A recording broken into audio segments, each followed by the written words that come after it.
近这几个月很容易失眠，像昨天也是11点上床睡觉，真的是翻来覆去到大概1、2点才睡着吧，很难睡。看正中间，好，正中间，慢慢的往右边看一下，好不好？右边这边。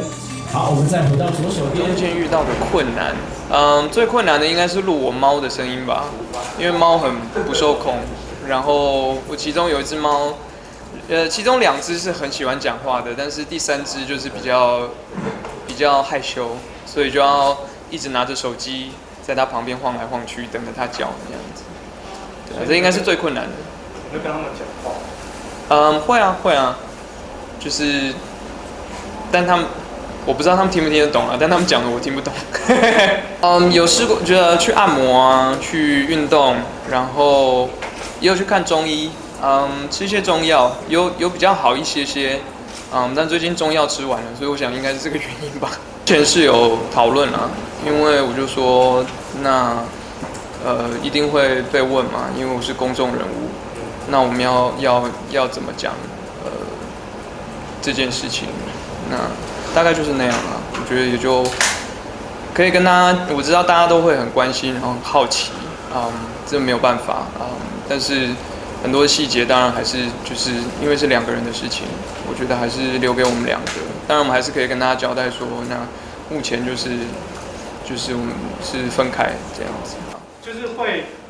暂时分开的原因跟婚姻这件事有关系吗？我觉得真的很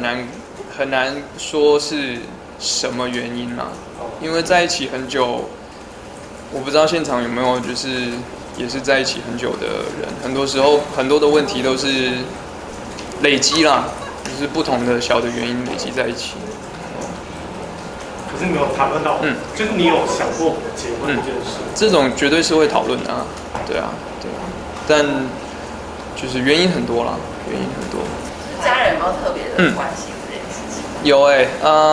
我有跟我父母聊啦，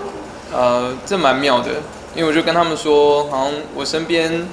交往时间比我还长的人真的很少，所以就问我爸妈的经验那样子，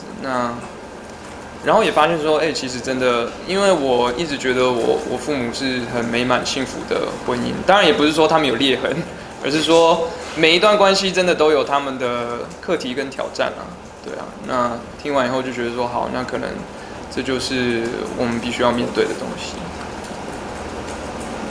爸妈怎么安慰你，或是就是跟你分享一些就